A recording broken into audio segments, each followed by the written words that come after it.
Hello, in front of me I've got Samsung Smart TV and REALME 8i. In this video I'll show you how to cast screen from smartphone to TV.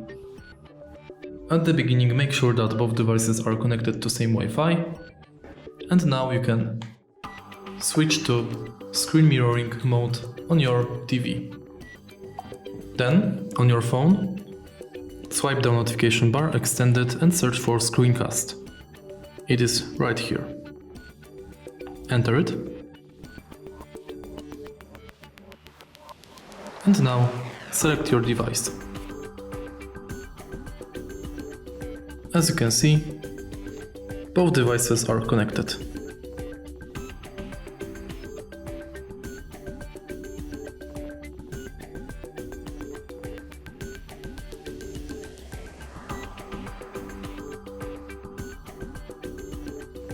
If you find this video helpful, please leave like, comment and subscribe.